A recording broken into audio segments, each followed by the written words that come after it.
You are now tuned in to Hits 92.3, where we take great pride in personal expression of one's feelings, thoughts, or ideals. What you're getting ready to hear on this show are the opinions of the hosts and their guests, and they do not reflect the opinions of Hits 92.3 radio station, the brand, management, staff, their respective advertisers, parent companies, or affiliates. Now stay tuned as this show begins in 5, 4, 3, 2, 1.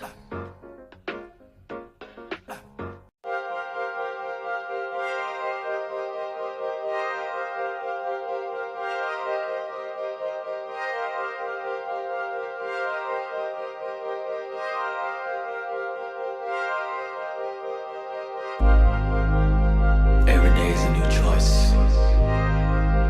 We make our beds and we lie in them. Who do you want to lay down with? Choose wisely. Met you on Friday, picked you up on Saturday. Sunday night you calling me over and over and over again, telling me that you're ready to rock me steady, rock steady. I got you so addicted, I should've never let you taste my love, my love. Damn right I wanna see you again, but I'm not ready for no love affair. Still you ask me what is happening, when I told you that my heart wasn't there. I handle business on the weekday, but you can have me on the weekend. Friday, Saturday, Sunday. Friday, Saturday, Sunday. If you wanna be my weekend lover, it's gonna be hard to leave. Take it from me, from me, from me. Take it from me, from me, from me. If you wanna be my weekend lover, it's gonna be hard to leave. Take it from me, from me, from me. Gonna be hard. Take it from me, from me, from me. Oh. Damn right I wanna see you again, but I'm not ready for no love affair.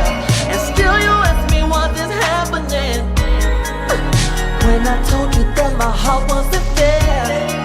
I handle business on the weekday, but you can have me on the weekend. Friday, Saturday, Sunday. Friday, Saturday, Sunday. If you wanna be my weekend lover, it's gonna be hard to wait. Take it from me, baby. Take it from me, take it from me, take it from me, baby. If you wanna be my weekend lover, it's gonna be hard to leave. Don't wanna leave me alone. From me, from me. Take it from me, from me, from me. Oh.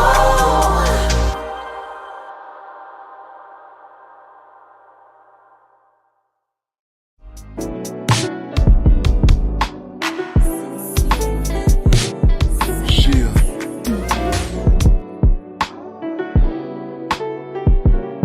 Hey yo, I solemnly swear what I spit in the booth, all of it is truth. It goes something like this: heart racing, mind pacing, butterflies in my stomach while I'm waiting, chest aching, sweat breaking. I'm trying to keep from overthinking. I finally got a chance with the apple of my eye. If I'ma shoot my shot, then I have to let it fly. And if I get denied, I'll take it like a G. Cause shorty ain't the only fish swimming in the sea. As pretty as can be, you can see why I liked her. Hair to her waist, chocolate skin like a diver. Always would admire, crush her from afar. The last time we spoke was homecoming on the yard. My phone vibrated, that's when I saw her name. Pleasantries were exchanged, then deep the convo became. We said goodnight when the clock struck 3. Then I fell asleep dreaming about what we could be. Can you imagine just me and you? Champagne glass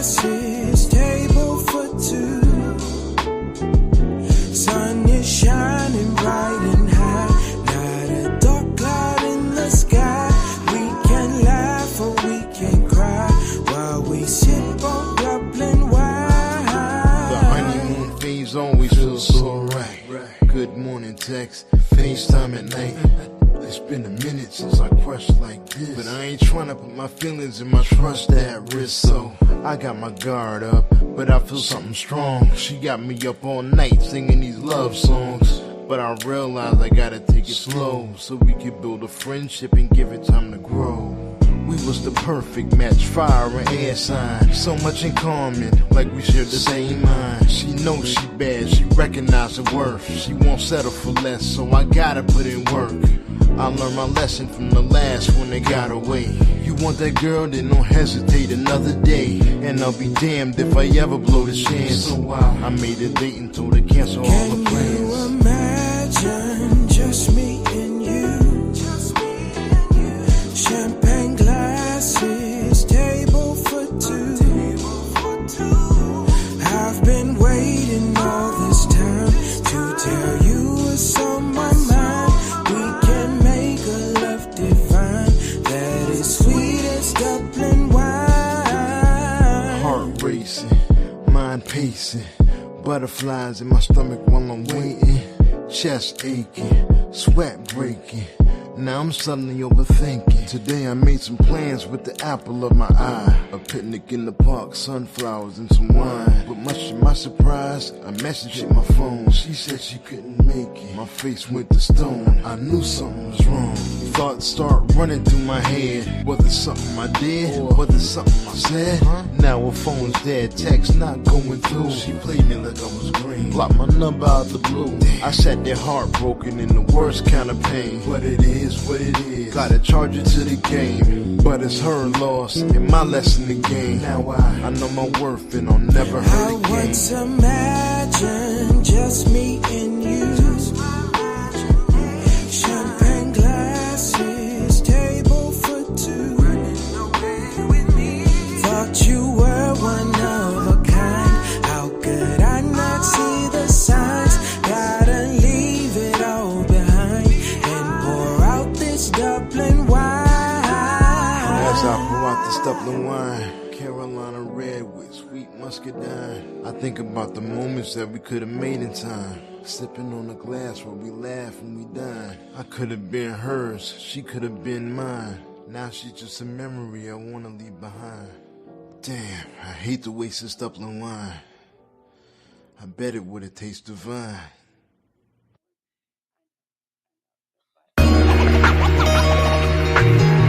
Yo. Kick it straight, kick it straight, flavor.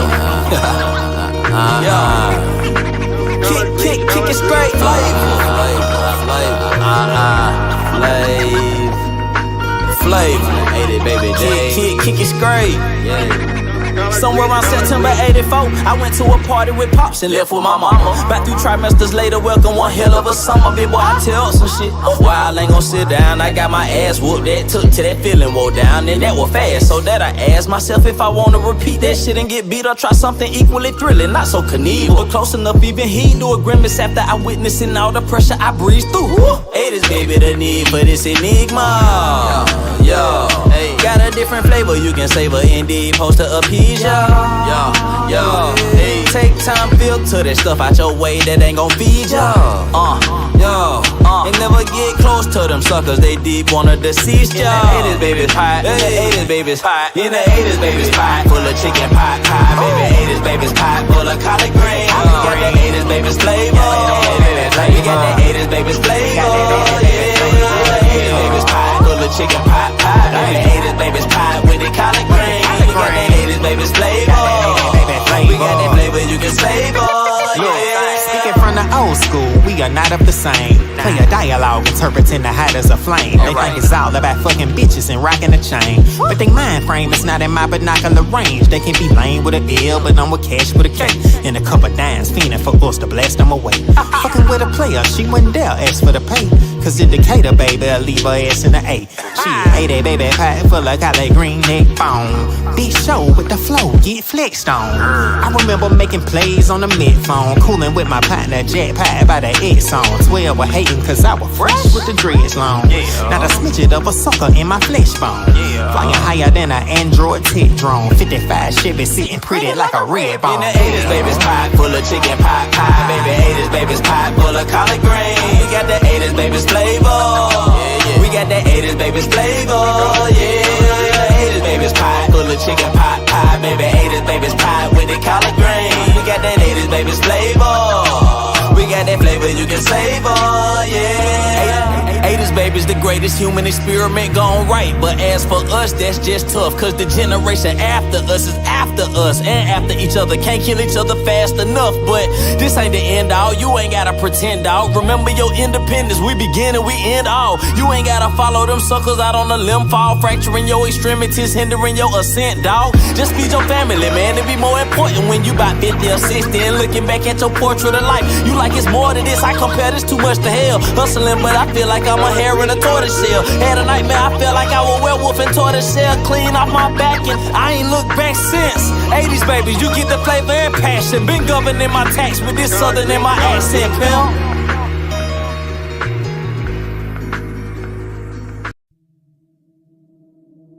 I just want to run my business and do ratchet shit with my friends, and that's it.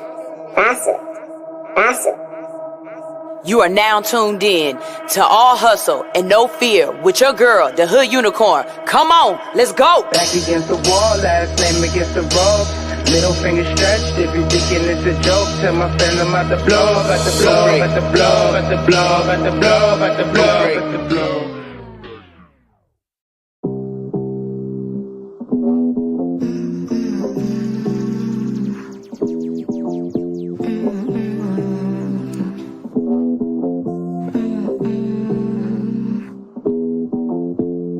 I'm a real nigga, but I'm such a fucking lady since 18. My life been a film like Scorsese, it's crazy. I am still that bitch with a daydream, a day job amazing. I'm cash contemplating. I think about the green and she come to me. Invite her over when I want some company. I love her and she got me living comfortably. I need to pick me up, I pick me up someone new.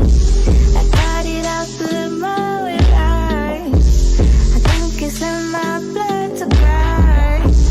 And niggas like to undermine, but this big Mindy bow with the underline. I'm a real nigga, but I'm such a fucking lady since 18. My life been a film like Scorsese, it's crazy. I am still that bitch with a daydream, a day job amazing. I'm cash contemplating.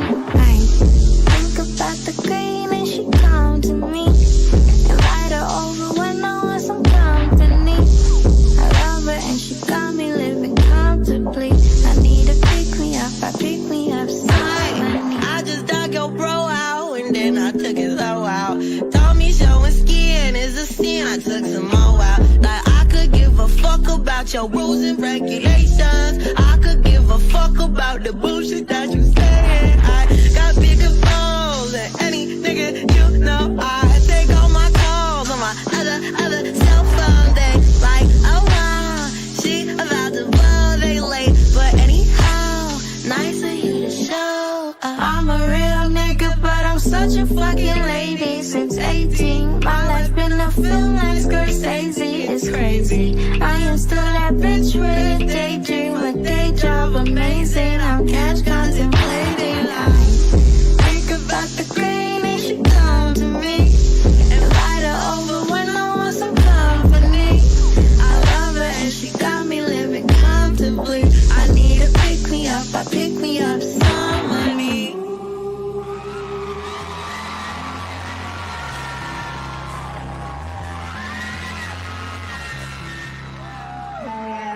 Okay, here we go. Oh, she's so funny.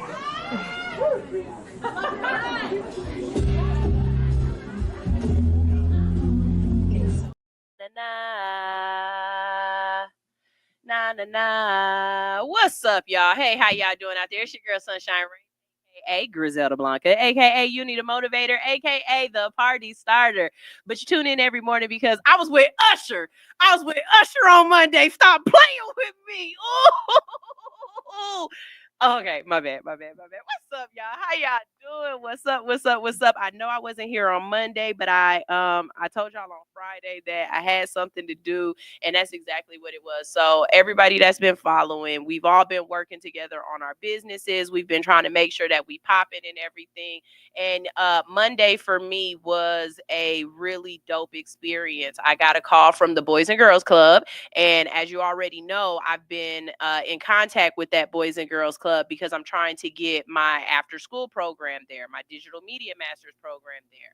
I'm waiting for the grant to come through, and hopefully they'll choose me for, to be working in there. But in the meantime, what happened was Usher has a foundation called New Look. It's called Usher's New Look, and it's a foundation that teaches kids between the ages of 12 and 17 different life skills. They get to learn about different fields and stuff like that.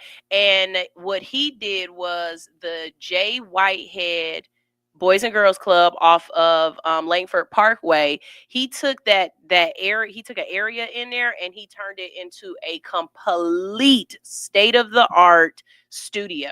So now these kids that are in the neighborhood that, go to the Boys and Girls Club, not only do they have the ability to play basketball and, do all the rec stuff, but now for those kids like me and like my son who are indoor people, we don't really want to do sports like that.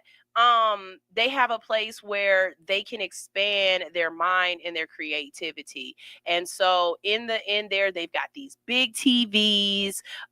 They have state of the art sound equipment for creating beats, making music. If you are an artist or a rapper, they've got a whole, like a little sound room or whatever for you to stand in and you to record your album. And then they also have podcasting equipment for the kids as well. So I spent the day, they were doing the unveiling and they did the ribbon cutting and everything, which was really awesome to be a part of that. And I spent the day showing kids how to utilize the podcasting equipment, as well as, me, I'm always going to be a little extra. So I took my teleprompter and I made the kids read off of the teleprompter. And one thing I just want to say to y'all is when you're doing your homework with your kids, make them read out loud. Make your children read out loud. This is a skill that we have lost. Okay. And I know what people are saying. No. It's really hard for people to do public speaking and this, that, and the third. No, baby, I need your kids to know these words. These are sight words. Okay. And I need your kids to know these words and to know them confidently. So, as a parent, if you have elementary, that's how you say that word.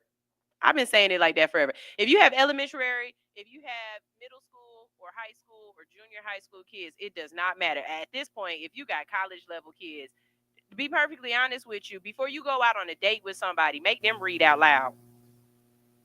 Like, that's really how I feel right now. If you can't stand up and read 8 sentences out loud, we got a problem.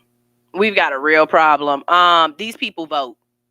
And if you can't read the sentence and don't know what the words are, there's no way for you to convert the word to a meaning because you can't even pronounce the word. When you pronounce it either in your head or out loud, that ain't the word. You don't know what that word means. So I need y'all, please, before y'all do anything else in this world, okay? I want them to know 2 + 2, but I want them to be able to read stop. Okay, because this one little boy, he hit me up he said, we got out of school today. We ain't supposed to be doing no learning. I said, really? He said, yeah, you got us up here trying to read and stuff. I said, can I ask you a question? He said, yeah. I said, do you want to drive one day? He said, yeah. I said, you read the whole time you are driving, sir. If you can't read stop out loud now, you ain't going to read stop, railroad crossing, ped zing. Like, you're not going to read any of those. Okay, like for real, how are you going to read the directions to get where you got to go? And please do not rely on Siri or whoever that is that's talking to you on that Google app, because she be lying. She tried to have me put it, I swear to God, she tried to run me through a field the other day, and I was like, you stinking heifer. I was cussing her ass out because how dare you? It is dark. I barely can see right now. Like I'm almost on my way to go and get a couple of them bifocals from the dollar store. Y'all know what I'm talking about. Y'all know what I'm talking about. You just put on a couple different ones till they work. I'm almost on my way there. And she was like, make a left. And I was like, that's trees. I'm not going to Bambi's house. What are you doing, ma'am? So anyways, yeah, you got to make sure you're able to read and make sure your kids are able to read. I don't have any real motivation for you guys today because I've got a show for you guys today. But I'm going to keep reiterating this over and over again because it is the end of the year, right? And we are in that fourth quarter as entrepreneurs and business people and stuff. Oh, I do know what I want to tell y'all. Okay, ask me. Y'all let me know. Jump in my DM and I'll send you the video straightforward, right? But the what's that? The SBI or whatever, that thing where you have to tell the government, everybody who's a part of your business right now, it's in appeal. Okay, it's being appealed.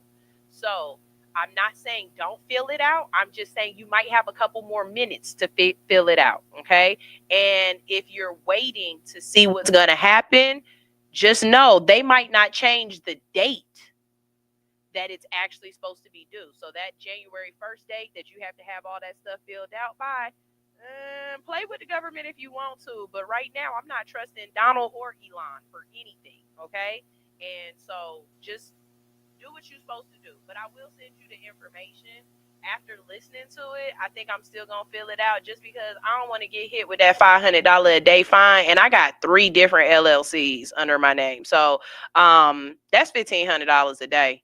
I'm not playing with the government like that. I'm just not. I'm not. So make your decisions on that one. All right. Also, because it's the end of the year, you got to. I'm gonna keep asking you, what's at the top of your paper? What's at the top of your paper? If you haven't figured it out by now, what's at the top of your paper that you're going to be working on your business for next year? Then I need you to be thinking about that. I've already got the top of my paper. On the top of my paper for next year is protection. That's all I'm thinking about next year is protection. Last year, I did really good with technology. I got a lot of new technological thing. We got new computers. We've got new cameras. We've got a whole new setup in here. And I'm very, very proud of that, right? The year before that, I was trying to make sure you guys knew who I was, making sure I looked good on here, making sure the show structure was definitely set out so you understood what this show was about and what we plan on doing for the community. Now I need to protect my business. So everything that I'm doing towards next year, all the monies that I collect, the things that I'm saving up for is going to be towards getting copyrights, getting trademarks, making sure that everything is in place so that if somebody, because we are getting bigger and we are growing, if somebody sees this and they want to duplicate or recreate it, then I'm protected. Because let me tell y'all something. Ain't nobody else ever passed out a toothbrush ever. None of y'all else are passing out a toothbrush. Do you know? I was talking to one of them ladies from the Usher Foundation, and you know me, I'm always networking. So I've got a pocket full of toothbrushes. And I was like, yeah, hey, how you doing? I'm Sunshine.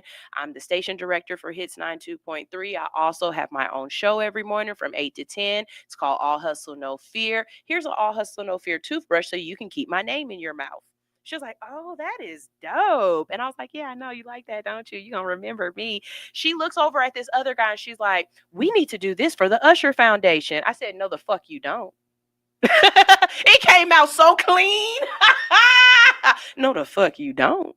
And she was like, yes, this is a great idea. I was like, no, my show is on. Like, I'm trying to explain to her why I'm doing it. Like, my show is on in the morning. First thing you do in the morning is brush your teeth. It makes sense that I'm passing out toothbrushes. She was like, yeah, but it's just who don't need a toothbrush?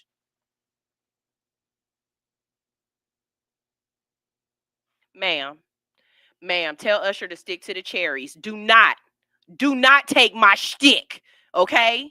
So now I'm up here Googling, can I trademark this?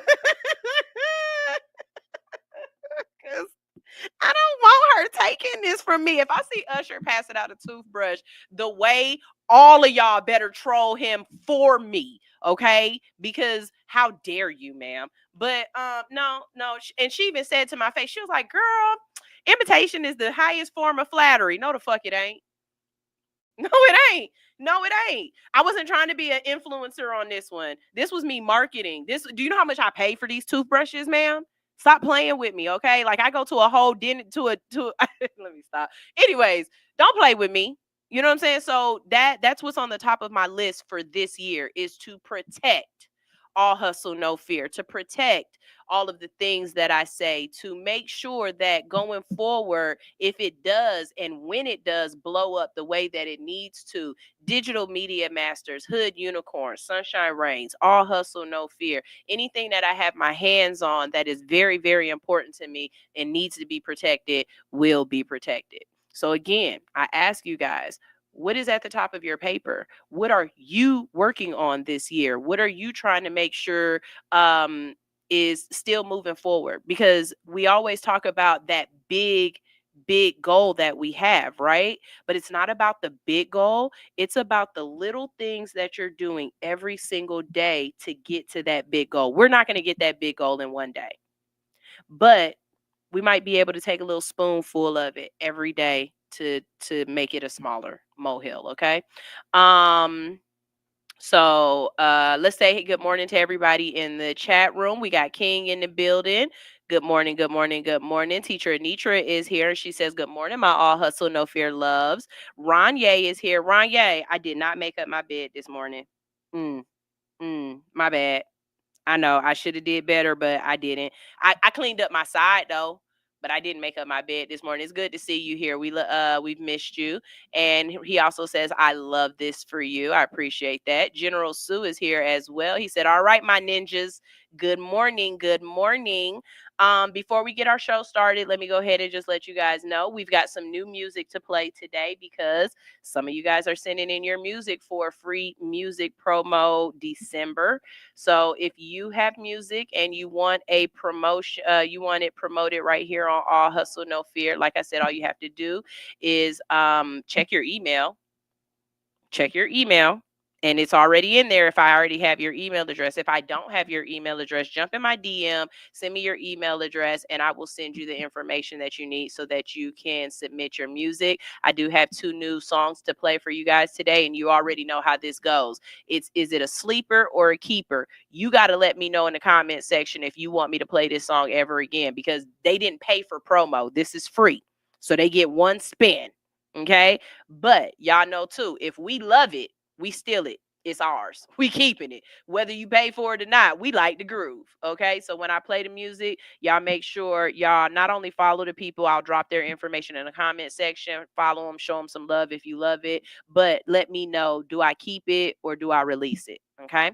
What else do I need to let you know? Oh, also, I've got my podcasting 101 class coming up. All right. It's in January. We've got dates on the 7th and the 18th. And I made them specifically so that if you needed to be here in the evening on Tuesday, we got it at 7.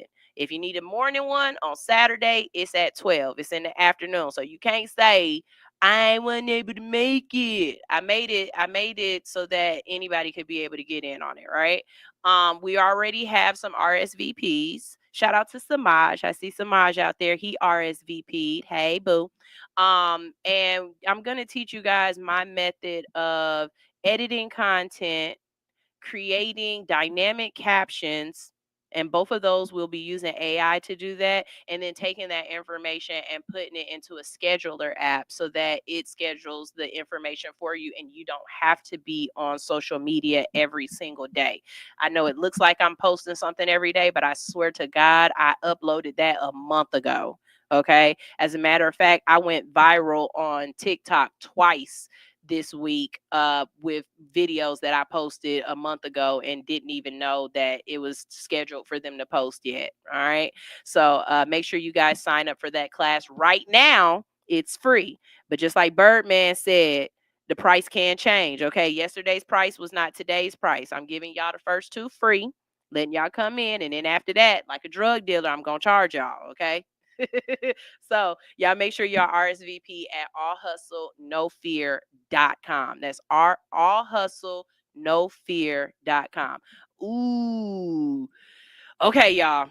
Let's see what Big Red Leads just had to say. Even though it say Charles Butler right here, that's Big Red Leads. That's just his Facebook name, okay? And he got a lot to say. This is one of my mentors. So let me see what he's saying. He says, no, you can't trademark that, Sunshine. I love you, lady. It's a creative way to advertise your brand. However, you're not the first to hand out toothbrushes. But it's not just the act of handing out the toothbrush. It's the fact that I said something really dope to you. Because if she take the toothbrush and then tell somebody keep my name in your mouth, I'm be mad. My sister-in-law gave that to me, okay? When I sent them the toothbrushes, my sister was like, "Ooh, I can keep your name in my mouth." I was like, "I'm using that. I'm using that." And she already know when I get big and got real money, I'm breaking bread off on her for that one because that was too good to forget. Okay. So I can't trademark that little, like the act of putting the toothbrush in your hand and then saying it. I can't trademark that. Let me know. He said a sister in Oklahoma was doing that 20 years ago. Keep doing your thing. I'm so proud of you for using that creative mind to build the foundation of your business. Thank you so much, General Sue. And Big Red Leads. And I'll be calling you soon. Like I said, I'm doing my homework from before. You know, I can only call you like once a quarter because you be giving me way too much homework. And I'm keeping up with what you told me to do. Okay. Let's see. General Sue says, I got a video for y'all to show y'all what my artists be on, and I got a story behind it. Well, send it then. Stop teasing me with a good time. Send it then. Y'all, we're going to go ahead and go to a quick commercial break so that we can get everything ready behind the scenes for you. But today we are having a great show about the business of life and death. In the studio with me today, I'm going to have 2 wonderful women talking about not just the planning of your estate and what that means, before you pass away, getting all of your ducks in order before you pass away, so that you can do the things you want to do. But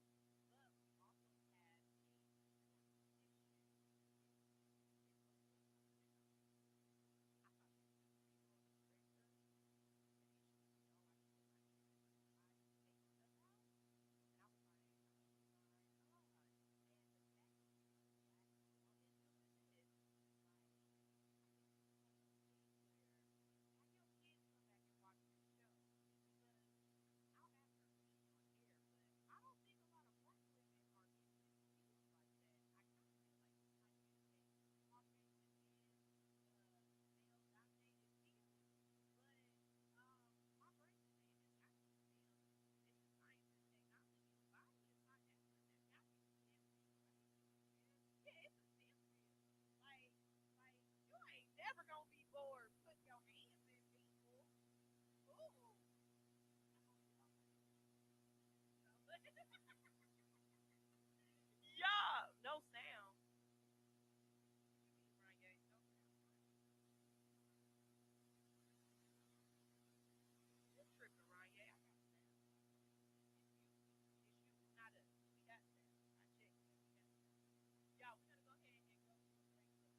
Why do you keep saying no sound?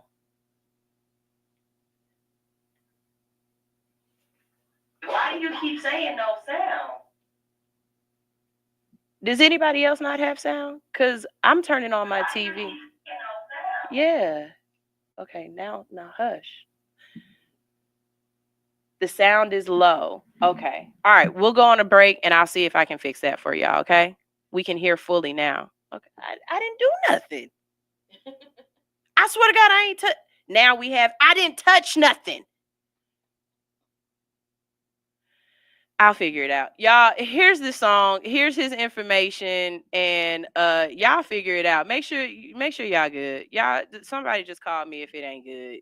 This is Guapo Guapo with cereal and almond milk. And y'all better be able to hear it. Yeah. ¿Dónde está la leche? How does he get the money to look like that? It's Guapo. Pásamelo. Hey, look, all I do is numbers, babe. I feel like a math major. We get so much down. We get so much down paper. I love thumbing through the bands. I feel like a band major. Young King TIP. I'm the rubber band man. Cereal with almond milk. Diamonds on Toucan sound. We on the slash scats are better. I used to want a Trans Am. Now I pull up, goddamn. Diamonds hit like Van Damme. Diamonds hit like Israel. I get paid like the Bills. On a 2-man, me and Dolo with 2 hoes sipping out a solo. One from DC, she on go-go. Other one straight out of Zonfo. Fuck with me cause I get chochos. Fuck with her cause she a throat go. I get crib and counting early. Faja pulled up with 3 more hoes. Yeah. Faja pulled up with 3 more hoes. Every day we making movies. Gabby go and grab the GoPro. HOV I'm driving fast, but I'm getting tight off slow-mo. Let's see, I just angel numbers. I wear a size 4444. Yeah. It Guapo. Hold up. Yeah. Hey Nolo. This that Jay-Z and Sigma shit, ain't it? Yeah. Yeah. This bitch so hard. Yeah.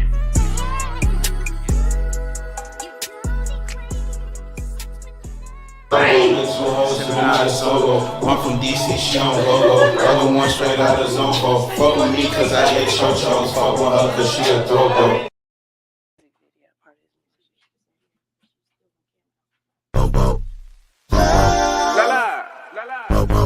Alright, so the man, you still got the way. Alright. So you playing what up though? Kenny Misfit, what up though? Yeah. 2 eye, bitch. 2 eye, bitch. 2 eye, bitch. What? 2 eye, bitch. 2 eye, bitch. What? I'm in the clouds when I'm with you. Girl, what's your name? I hope this don't offend you. Tastes like cocaine. I didn't think I'd get so. I get so high. Now I'm feeling for you, baby. Where's the lie? Baby, no. Roses of wine, out of blue. This feels like love, Ribbons in the sky, they fall on you. This feels like love.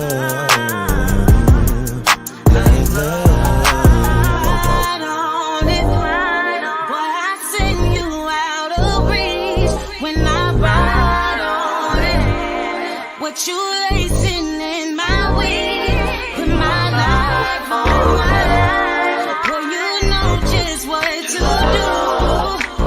Baby, I can't wait to get to you. It's a vibe and a function. Is that tribe or there's something? Where this shit was by dead girl till I end up coming out rap like I signed a dungeon. Yeah, like big boy Dre now. Try to kinda look like Bay now. I'ma shoot my shot like Jay now. Shit, I shoot like right now.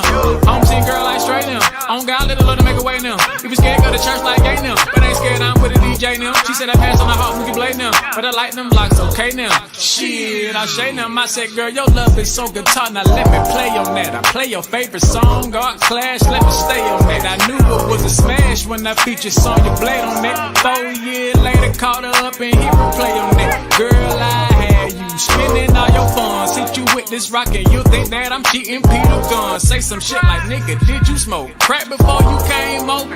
You remind me of my G, but I just Range Rovers, dog that pussy. I don't really care, I just want you to come around my way. I know I gotta let them out there to make you scream, God. Find your pay, ain't he good? Yeah, think I like it better around my face. Get your top 8, I think I like it better around my space. Tano, anyway, white lines, black glove, opposites attract in here. I just brought the pack in here, and I brought this hard drive computer, don't get hacked in here. 2i tribe on God, blame we snapped in here. Willie and baby. Roses of white, powder blue. This feels like love, like love. Ribbons in the sky, they fall on you. This feels like love, like love. Right on it, boy, I sing you out of reach when I ride on it. What you lacing in my weed, put my life on it. Well, you know just what to do. Baby, I can't wait to get to you.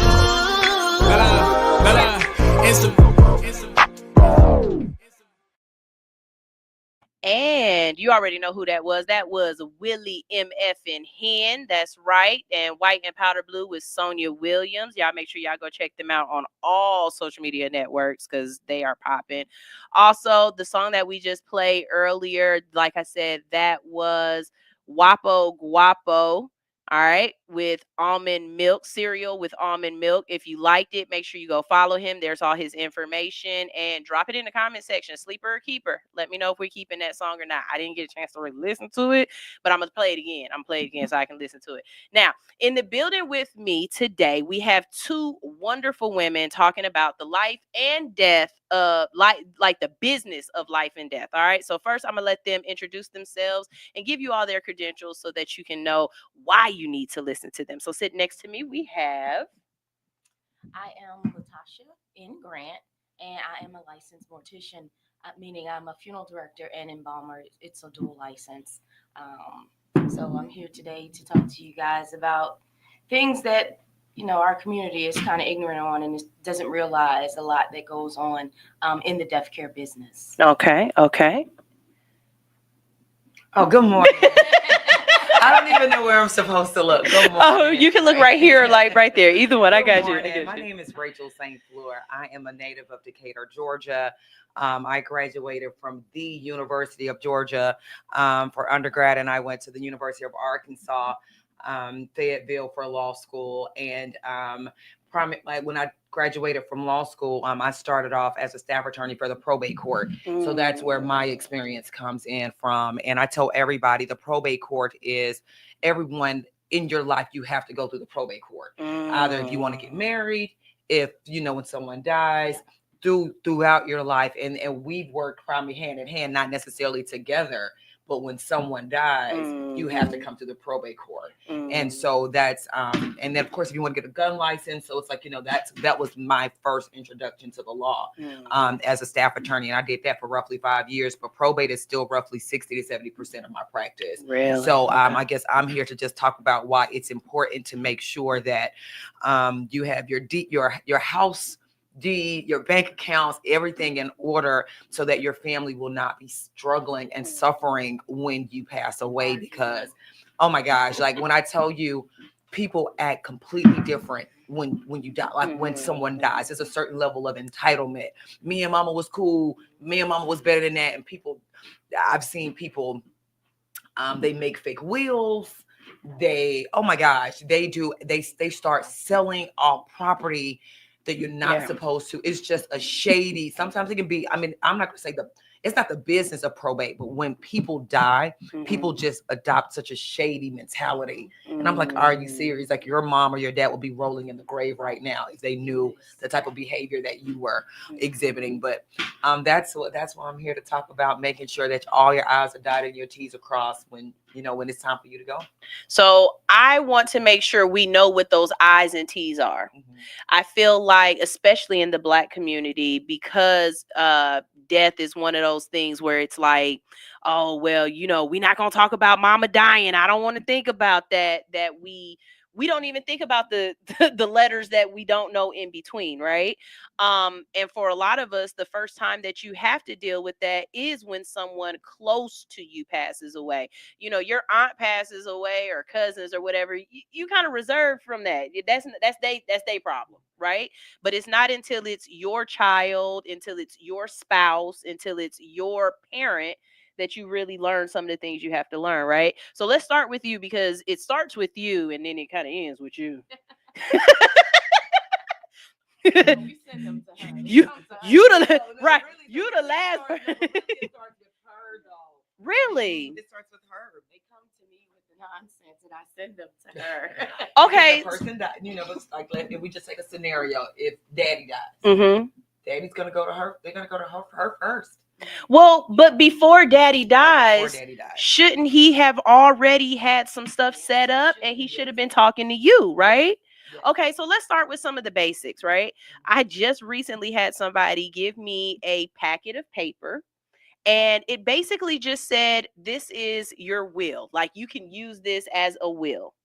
How do you feel about those things? How do you feel about the ones that you can just print up off the internet, or you can kind of just, or like people say, no, I got a video out there. I did a video will, or like what really constitutes a last will and testament, and what legalizes it? Because like you said, some people make up wills. So what legalizes that last will and testament, and where should you file it if you have to file it? Like, let's start with the legalities of that. Okay, in order for a will in Georgia, you can definitely go online to make a will. Let me be clear. I'm not going to be one of those attorneys that say go to an attorney. I'm not like that. Okay. But at the end of the day, because I'm like, if I'm gonna go to hell, I'm gonna go to hell for alcohol. I ain't going to hell for no money. Let me be clear about that. But when you, I like her already. No, but when you have a will, as long as you are in your right frame of mind, and as long as two other people, I'm sorry, as long as two other people can attest to it. So the same day. So if you draft it up, usually I always tell all of my clients, sign each page. You sign each page and make sure, like for instance, if today I was drafting my will, you both would be able to sign it to say, we saw Rachel signing her will. Okay. And then there's a notary. Okay. So it's really three people.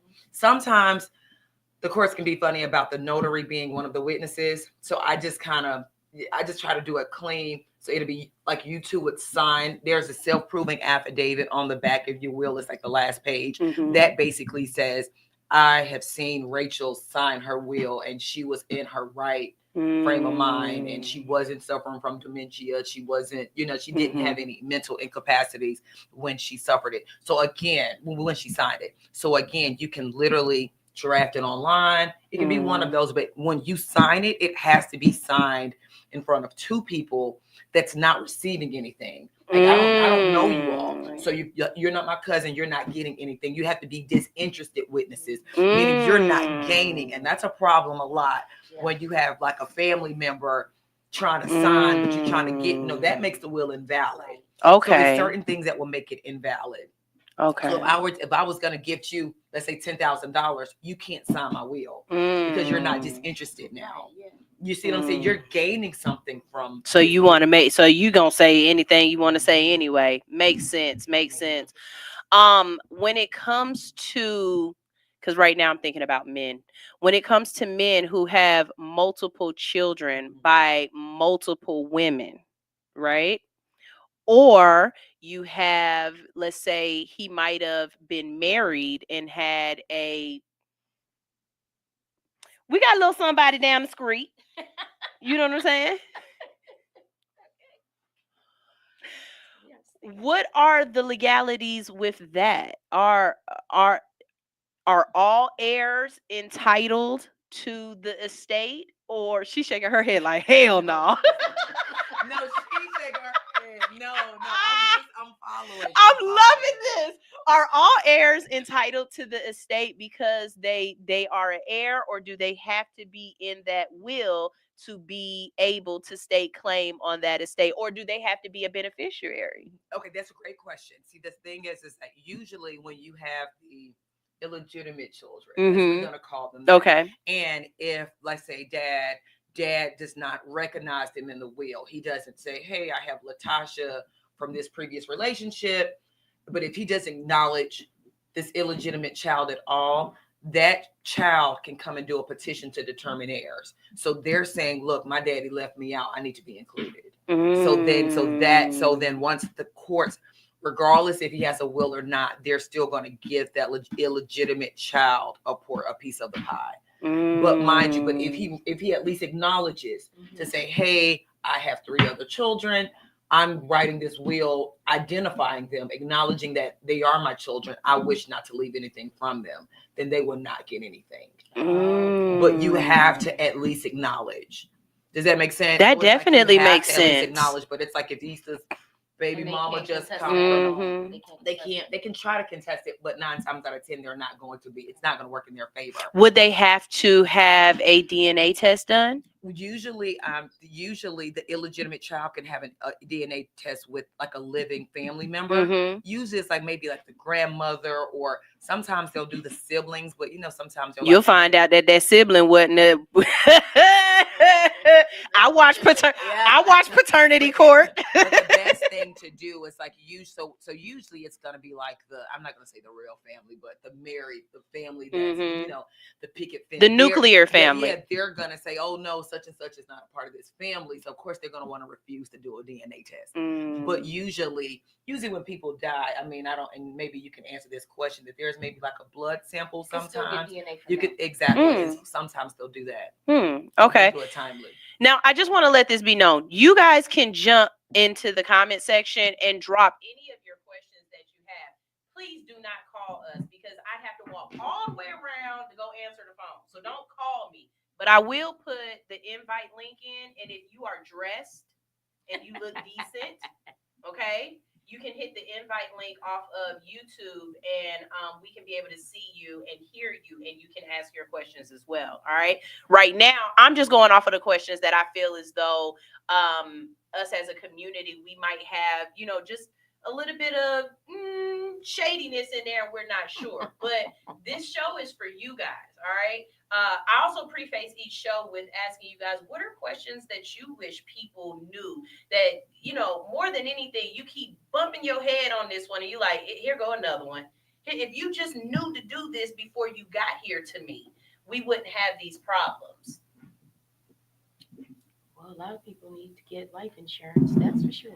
Life insurance. That's a major issue in the funeral home, is that people don't have life insurance, and it's important. I remember talking to one of my children's father about life insurance, and he got offended. Really? Yeah, he got offended by it, because I have multiple children's fathers, and one of them passed away. Well, 2 of them passed away, and I started. It's fine, thank you. So I wanted to talk to him about getting life insurance, because they didn't have life insurance. So they left me with my children and no life insurance. So, that prompted me to say, hey, do this. Right. And he got offended. So we had the life insurance show already, right? And we actually had this conversation, and we were like, is it legal for baby mamas to get insurance on their baby daddy in the name of their children? And we still kind of up in the air about that. Well, my son is an adult now, so he can get life insurance on his father. Okay, bet. Make him do it. I pay his life insurance. Make him do it. Make him do it. Yes, so he can do that. Because good gracious, the thought of you have all of these heirs and no one is thinking about what you're going to leave for them behind, so life insurance would be a good one. What about, are there any other things that you wish people knew about before they got to you, or before they were actually dealing with the death? I think for me, where I am, like, I'm 42, right? I'm not going to lie to you guys and say when I was 32, when I was just getting with my husband and we were, planning out life, he had that conversation with me, you want to get life insurance. I'm not doing all of that. I wasn't mentally there yet. You know what I mean? I just wasn't mature enough yet to understand. I am there now. And so not only am I trying to think about it like when this happens, I'm trying to be proactive about it. You know what I mean? Like I said, I don't want to be buried.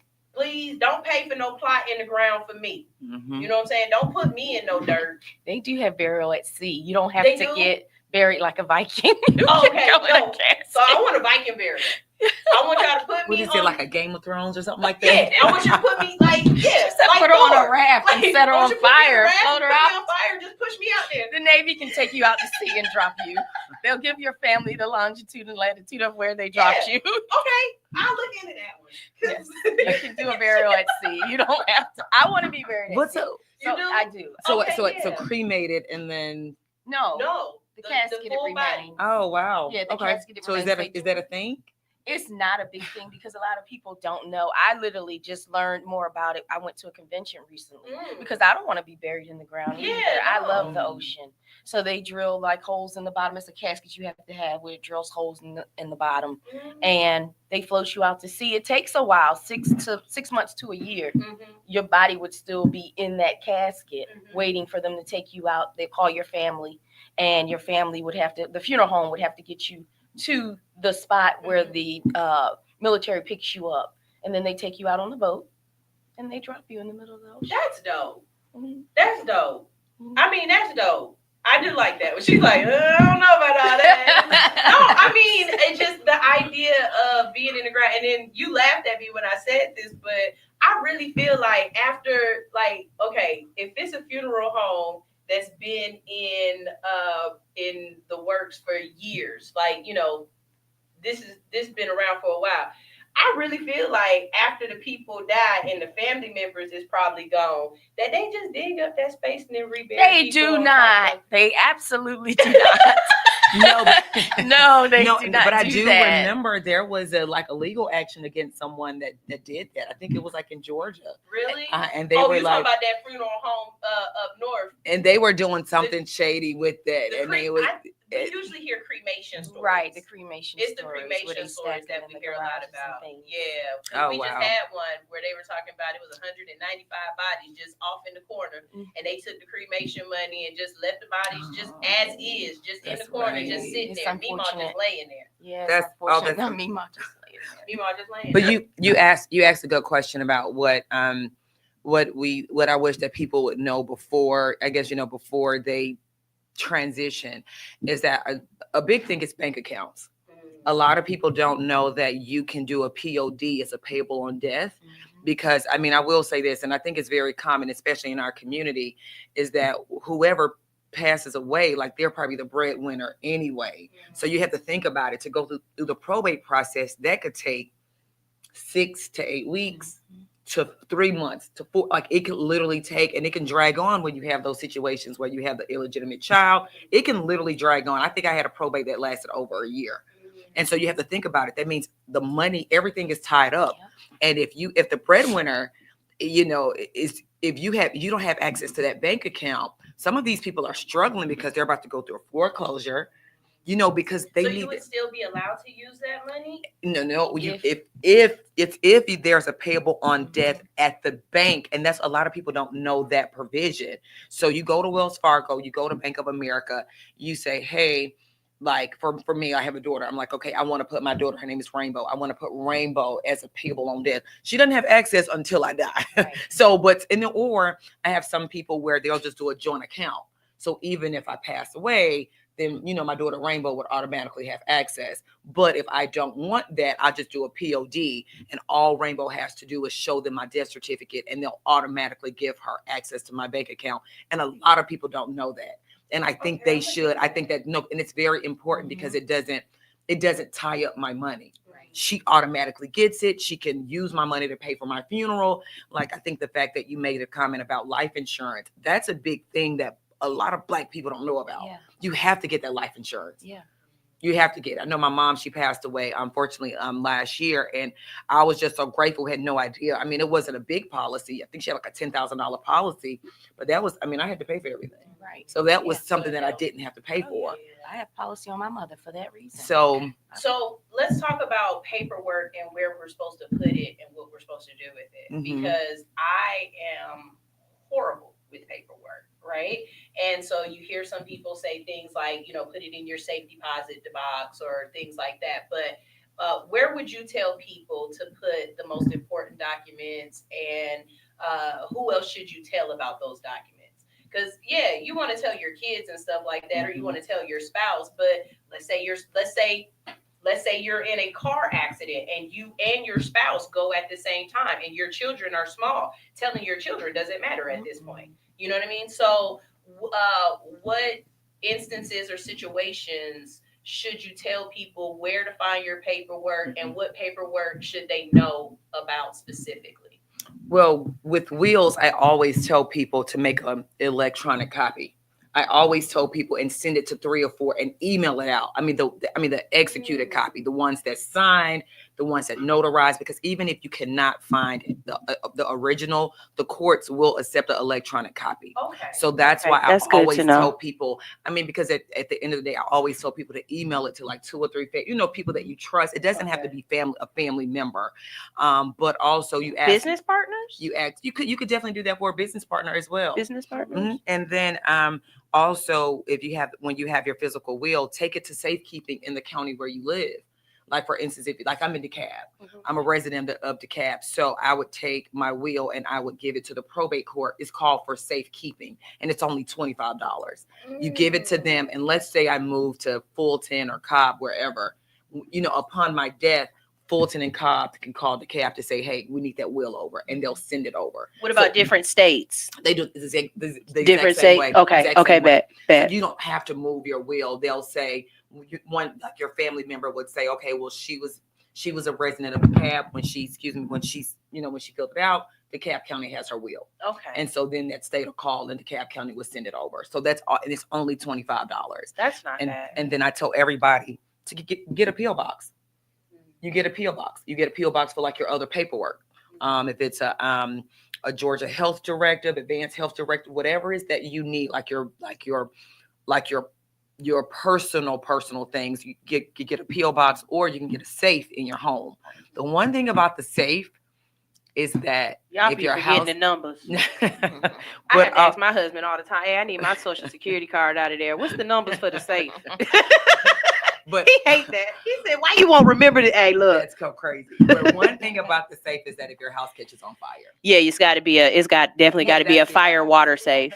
They got the fireproof and water safe. Yeah, that's good because that's always been an issue. But I think again, a safe, a PO box for your will, you can go straight to the county or probate court and do it. Just say keeping is $25. So it's out of your hands, and then of course send emails to your family and your friends to say, look, these are my wishes, this is what it is. So I have 2 more questions, and then I'm going to ask you some questions, and I'm also going to drop it out there for the comment section to ask questions. My first question is bills. So if I pass away and I still owe Sprint, AT&T, I got a car in my name and I owe that or whatever, who has to pay those bills? Look at her.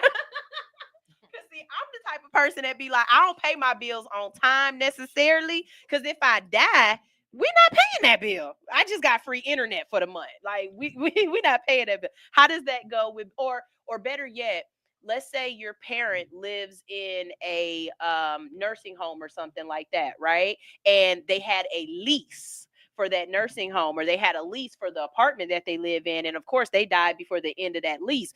Do you have to keep paying that lease? Like how I'm moving in the nursing home then. If I got to pay for the rest of this year, me and your Meemaw about to be playing backgammon. Don't play with me. Like, I'm moving in. We got this for another 79 days, and I'm getting all 79. Pass the peas. What's up? Do you want like it? Hell no.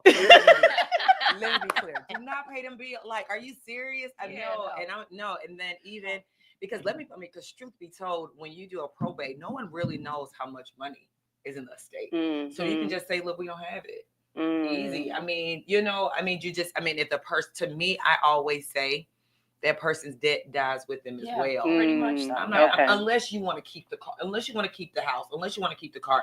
Usually people, they don't pay the credit cards. I'm going to be honest, medical bills, ain't nobody paying those. Okay. Ain't nobody paying those, but you gotta pay the funeral home though. Okay. You got because they will then you gotta pay the funeral home. They'll dig you back up. Right. You won't have a funeral. How about that? They'll dig you back. Me ma be sitting in the corner. That's it. They will cancel that funeral. Okay. I've seen it done. Exactly. But Okay. other than that, usually I've just seen where people, like if they want to keep the car, they'll still pay the car. If you want Okay. to keep the house, naturally you'll still pay the mortgage.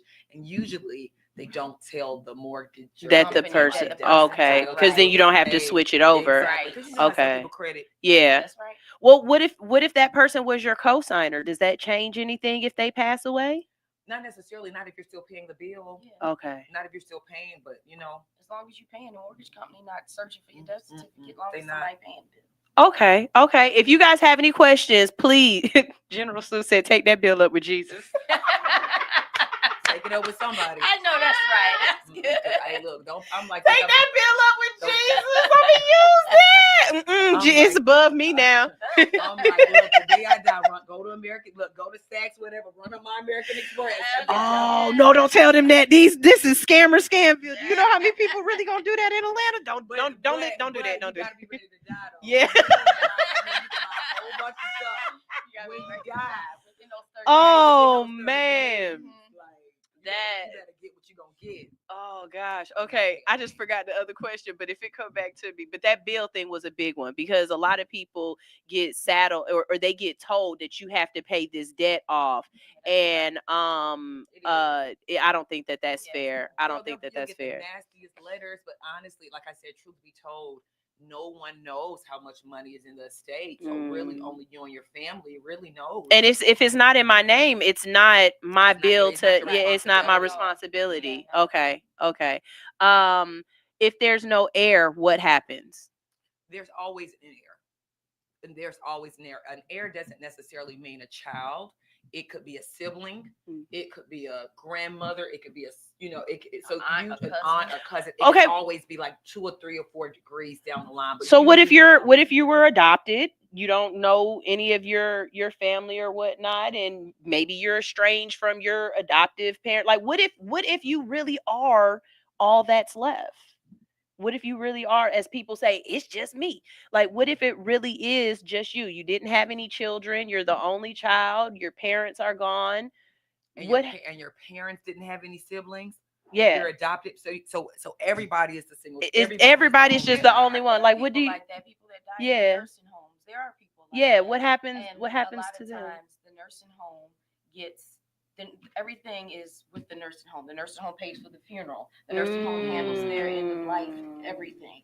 So that's a lot of times I've seen that done. And usually it's not often, but it's going to escheat to the state, meaning the state gets gonna get. They're gonna get that. To the state. That's what it is. Okay. And so then I've seen where, like later on in life, somebody say, "Hey, Sunshine was my cousin. Let me go ahead and get that little money." And they can. And if they show proof. The state will cut your check. Really? Mm-hmm. Yeah, it's a database out there. It right? is. It is a database out there. So it's not very often. It's not very common. However, the state will get all of your assets for the most part. And it's just, and so like again later on in life, I've had a few situations where they say, "Hey, my cousin, died, Latasha died," and then it's a database you can go, and then they'll say she was balling, and so she had a little bit of money saved. Yeah, you get it. That's what's up. Yeah. That's what's up. So let's time for me to visit that database. Yeah, because somebody might have left me something, right? So let's talk about the transition into the actual funeral home. Okay. Most of the time, do you see people actually preparing and getting the stuff together, or is it afterwards where the family is scrambling? Like, it's afterwards where the family's scrambling. I mean, it's about, I'll say it's about 50-50 though. Some people have it together and they come in there and they have the paperwork. Mama told them it's hidden behind the picture on the staircase, and that's where it is. And then the other people that you have, they come in there and they're like scrambling over paperwork or trying to figure it out. Or sometimes the body is laying at the funeral home 7 days to a month because they still trying to figure it out. So what's the longest a body can lay and wait before it's just too late to have a funeral? Well, that's kind of a tricky question because it depends on the preservation of the body. if the body is properly preserved, then, you know, I've had a body at the funeral home. I think one time we were waiting to bury, she was from Africa, and I believe it was there for about 4 months. Oh, wow. Really? But she was perfect. And I'm not just saying that because I did the work, but she was in perfect condition. I made sure that she was prepared properly. She wasn't refrigerated. She was kept in a cold room and checked on her periodically to make sure everything was fine. And her sons actually were afraid to go in the room the day of her service, the day of her viewing, because they were thinking she's going to look bad. It's going to be bad. And when they got in there, they dropped to their knees. And where are you located? So I work now for Gregory Beloved Funeral Home. They're South DeKalb Chapel. I used to work. I worked 10 years at Willie Watkins Funeral Home. I also have my own embalming service where I do trade work for W.D. Lemon, Sylvain Funeral Home, and a couple others when they call me for trade work, meaning their embalmer may be out that day, and I have to go in and embalm for them. Also do it for the Gooseby Funeral Home and Wimberley Funeral Home. So I kind of get around. I do have a question though, and is it true that it's like you know, when a person like they die, like do they have like a last breath that you've seen? Or because you know, of course, you see it always on TV, like like, kind of like they kind of, I'm not to say come to life again, but have you seen that happen before? It's not a last breath. Like sometimes there's still air left in the lungs. That's what I was thinking. Okay. I was thinking more like Putin. Yeah, I've gotten that last breath come out the end, not the front, not the top. It come out the bottom, not the top. Yeah, it's so have you seen that? I have seen it. It's just air coming out. Like okay. Or like a jump, like they ever like. No, they don't move. Oh, okay. They only move when I move them. We talked about that. They only move if I'm moving them. But I have there's a process when we do aspirating, and that's when we have to remove the fluids from out the viscera and everything in here and in the chest and the lungs. And sometimes you'll hear like a gargle, but that's me pulling everything out of them. They're not making noise. They're not sitting up. And there is no last breath. Like I said, sometimes there's just air left. Let's talk about BBLs. Do you get to take your BBL to Christ with you? Or is that something that you take out of the body before they bury them? Or do you take anything out of the body? The medical examiner is the only one who takes things out of the body. Okay, okay. Stuff, treat it, put it back in. Okay. But BBLs stay. You have breast implants, they stay. I don't open or anything like that. Everything will stay intact. Yes. See, I was under the impression that when you pass away, they take all that extra silicone and everything out. So you telling me it's a skeleton out there right now with two big titties? It's still death. It is a skeleton out there. And if you were still paying for that BBL, your family, you don't have to pay for it. They don't got to pay for it no more. If you had that BBL on credit. Baby. That is crazy. I really assumed that you lose, especially the like the silicone implants or something. I would have assumed that those get taken out, and the horrible part of me is like they probably recycle them. Like it's probably somebody out there. No. You want some discount titties? Visit your local mortuary. Don't listen to her. But discount titties. You know what I mean? Both of you can answer this question. We have so many people now who identify as, and then they pass away.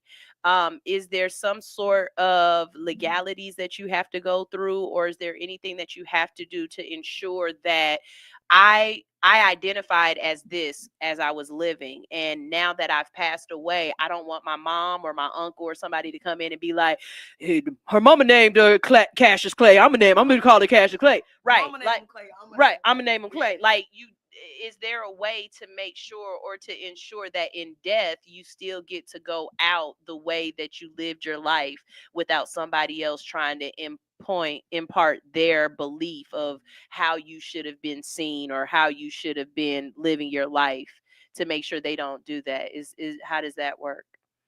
Well, unless they come in with something in writing, which I have not seen, the next of kin gets to make that choice. And I've seen the next of kin make the opposite choice, where they buried them as what they were born and not as what they identified as. And that's the thing, but it's like in those situations, unless you have a spouse, right? And if you're, if you identified as something else and your spouse takes it, so basically it's more so, I guess, I'm not gonna say it's like whoever's gonna like financially care for it. It's kind of like their decision. But of course, that's why we talked about you have to have the will, because if you have a will, then it says, I know in all of the wills that I draft, I always ask my clients, how would you like to be very cremated and things of that nature. But now I think that's a very valid point. I haven't had that many people that's been in transition, but I think that's a good question. And like, I guess in the future I will ask, how would you like to be identified as? That's a good question. Yes, it's a really good question. I never thought about that, but I just haven't had that. Because I just know people are spiteful. Oh yeah, family members are spiteful, and I could definitely see a mother who had a son. She birthed a son, and he lived his life as a woman, and she says, "I'm burying my son. I'm not burying this woman." And for the people who loved that woman and want to say their goodbyes and show respect to that woman, they see somebody completely different in that casket. And I don't think that that's fair. No matter what, let a person be who that person saw themselves as. You know what I mean? And that's not your decision to make in that moment. And yeah, I think there should be protections for people in that situation. You know what I mean? But then usually, again, I think that goes back to what we said about, people preparing. I know you said, I know my uncle, like for instance, and I commend him so much. My uncle pays on his funeral now. Like he pays, if we go through Raleigh Rucker, like he pays like monthly or every, or just custom check. But my whole thing is, if you do that and you kind of like plan yourself, you probably said something. But when someone else is paying for it, and it's kind of like you're at their mercy and you're at their grace and mercy. So that's what it is. Very unfortunate, but I do agree with you. But you have those mamas. That's not okay. They're not okay with this. They're not okay with it, and so they're gonna say he was born a certain kind of way. Marquisha is about to be Marcus at the funeral. He grew. He was raised. He was born as Marcus. Right, and so he's. That is so horrible. It's horrible, but that's why you have people advocating for you and say, look, I want you to be the person. I want you to be my executor or my administrator. You're gonna be the person that's in charge of my death. Yeah, that's very important to have somebody that will honor your wishes. Because a lot of times they don't honor people's wishes, and it's horrible. So because again, y'all, I called her as a funeral director. I didn't know she was a mortician as well. So tell us a little bit about being a mortician and how you got into that, and just, I mean, was I correct when I said it's not a lot of Black women as morticians? Well, you were correct. It is a male-dominated industry, but a lot of women that you wouldn't even think are morticians. A lot of Black women are, and I'll say equally raced. It's not even about Black and white, because a lot of women now are getting into it, because a lot of the men who are their fathers, family-owned funeral homes and things like that, they don't have sons, or the sons aren't interested, but the daughter is. Right now, 2 major funeral homes in Atlanta, the ones I've worked for, their daughters are next in line, because that's who they've entrusted the business. So they're gonna have to change it from Gregory B. Lovett and Sons to Gregory B. Lovett and Daughters. Yeah, he has a daughter. She's a licensed funeral director, and she can run the business just as well as his other sons. That's awesome. That's awesome. So it's starting to turn. As a mortician, I kind of feel like you would almost have to have some sort of doctorate in a way, right? Or what are the qualifications that you had to go through? Gupton Jones is a mortuary college. It's Gupton Jones College of Mortuary Science. It's in Decatur. Okay. I only had to go for 12 months because I already had a bachelor's degree. It's usually like an 18-month program. I actually used to teach embalming there at the school. I was the online distance learning teacher. And you get a Associate of Science degree. So that's what I have, Associate of Science. 18 months ain't a long time either. That's not long. High school is a very rigorous program. I won't say it's easy, because it was about the hardest thing I've ever done in my life. And I had 4 children. And it was hard. But I got through it. I graduated in 2012 And I worked for a place called Airport Mortuary. Now, Airport Mortuary at the time was an all-white firm. And I wanted to go there because I wanted to learn. I wanted to know what to do. I didn't want to get by, somebody just passed me through because they may think I'm cute or they may think I'm this or whatever. So I went to the white firm and I learned to embalm because that's what I wanted to do. I've never had to even apply for a job in this industry. Everything has kind of just fallen in my lap. That's it's amazing. Just crazy. That's awesome. Everything just comes to me when it comes to working as a mortician. So if a young girl was interested in being a mortician, what would you say? I would tell her, come on. And I tell them, if you need help, because it's hard for ladies. And I always try to help where I can. I bring them with me to the funeral home when I go do my trade work. I usually go early in the morning, 4 or 5 in the morning. Sometimes I can't get them out that time. But when I go in the evenings, because I'll leave one funeral home and go to the next funeral home, which is my normal day. Like I get up at 8, I have to be at 11 at 9. Usually I leave there 3:30, 4 o'clock, and I go on to the next funeral home to embalm or dress or both. Last night I didn't get home till like 1 in the morning, just out, working. Last night I got home at 2 because I was hanging out at the Usher concert. Nice. Must be nice to have a life. No, I know. No, you don't understand. It was hard. I have a 4-year-old, so I had. General Sue is here. I'm so sorry, I didn't even see you. Hey, General Sue, you have a question? You gotta unmute. Hey, how y'all doing today? Doing wonderful. General Sue is all the way from Las Vegas. Hey, Las Vegas. LV, you already know. Yeah, I had a question. Just imagine this the scenario. Man marries a woman. He's married to her for 10 years. They get a divorce. He remarries. They're married for 5 years. He passes. Who gets the will? Did he redo the will when he got married again? I don't know. Like all right, let's say in the scenario, say even yes. Say yes in the scenario. Well, from what I just understood, whatever the will say, it don't matter how many times you was married. You could be Liz Taylor. Whatever that will say is the last and final say so. But let's talk to the let's talk to the lawyer. It's like the Frankie Lyman situation, you feel me? That was such a good movie. It was. Oh yeah, it was. And thank you so much for chiming in. There's a situation where a lot of people forget to do this. I have a client that worked for maybe like Delta or maybe City of Atlanta, and you list a beneficiary, right? And so, like I think in your scenario, you said that first, he's married for 10 years. So that first wife's name is on that beneficiary. That doesn't go through probate. So what happens is when, in this scenario, he gets remarried, he forgot to change the beneficiary. I'm sure she's seen it. Yes, you forget. And a lot of people do it because you got to think about it. Your first marriage, a lot of people, it's like they've been married like 15, 20 years. Right. So it's just certain things you forget, right? And if you've been with the same company, you're not thinking about this. Now you got a new boo, you in love, whatever.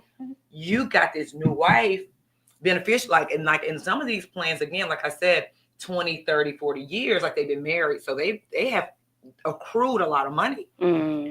Husband dies outside of the will. Husband dies. The first wife gets all of the beneficiary, whoever's name is on. So that goes outside of the probate. Okay, what if? So here you go, General Sue, because I'm gonna take it a step further. Okay, so what if when he got married again, right? But before he died, that beneficiary died and didn't have anybody to pass it on to. Then who does it go? And then he dies. Then who does it go to? Usually, if the beneficiary dies, her estate will handle it. Damn. So you still don't even get it. It's still her money. Yeah. Damn. Look at General Sue. He said, "Well, damn." Exactly. But in that situation, if he he could update his will. The wife, like the current wife, she can still get the house. She can still get the assets in his bank account. But she just not gonna get that beneficiary. Usually, that insurance money, especially with those big companies, the Deltas and the City of Atlanta and things of that nature. she's not gonna be able to get their money. And I've seen where they tried to fight them about it. Yeah, they not. Oh well, like I mean, and I've seen where there's very few where the first wife would show grace. Ain't nobody giving no damn money up. Yeah. You know what I'm saying? Don't For the ask most her to part. pay for it because she gonna be like, the only thing I'm exactly. paying for is the cremation. Exactly. She gonna cremate them. She gonna cremate where them. they out that where they were asked To at least pay and they be funeral. like, no. F the nigga when he was here. Right. Yeah.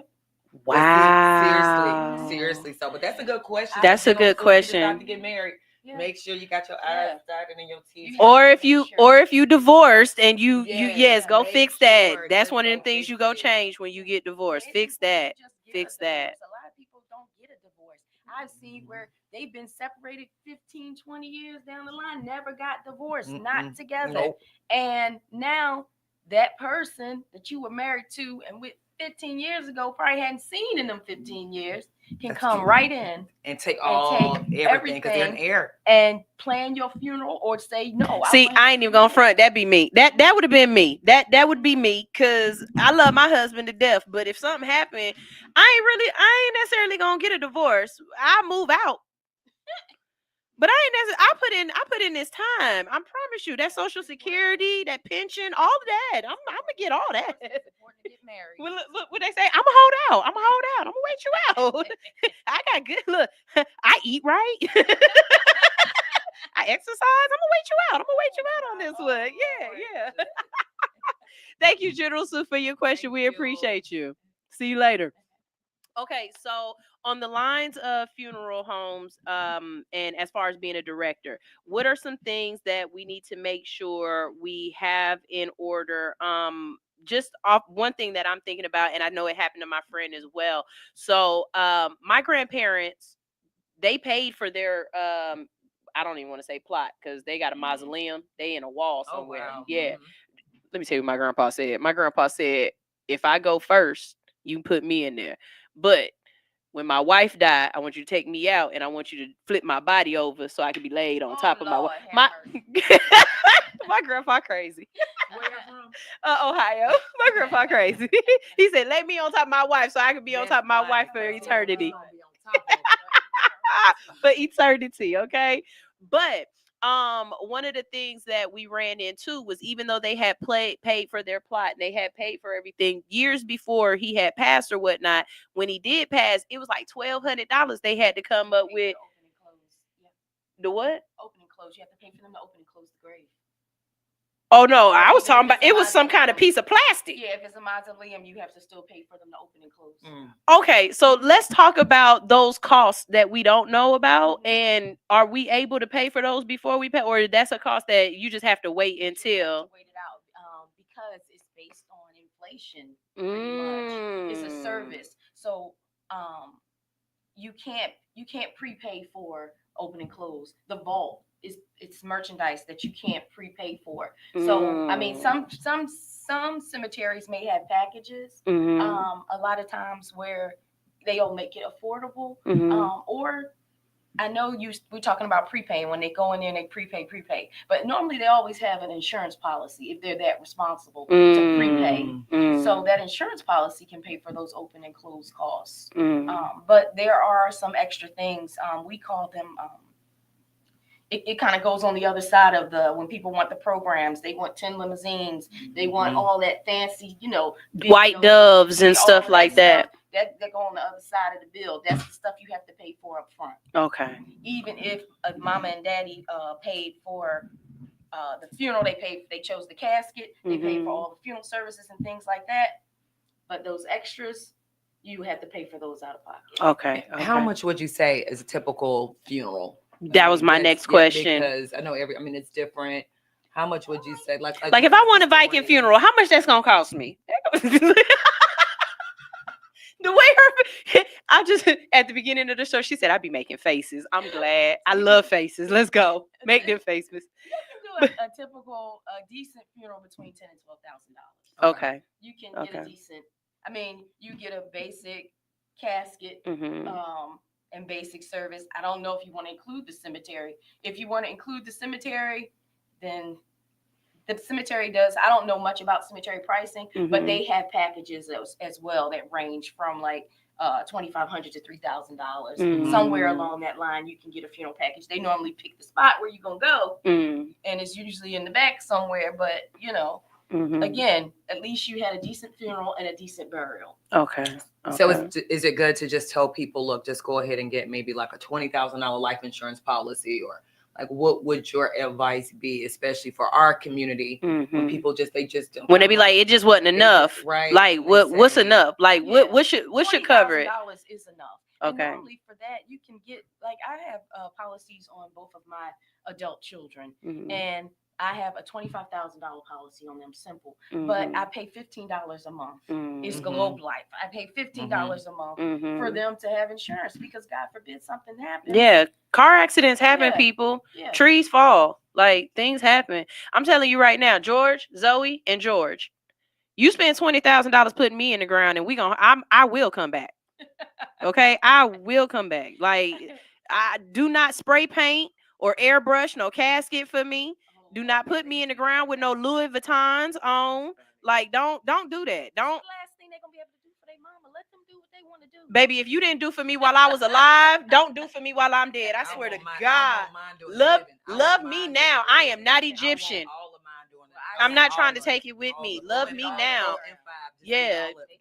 And I think some people, they try to overcompensate because they didn't do right while the person was living. And so now that they've passed away, they want their mom to, be buried in a white satin line. Like, ma'am, your mama never wore satin.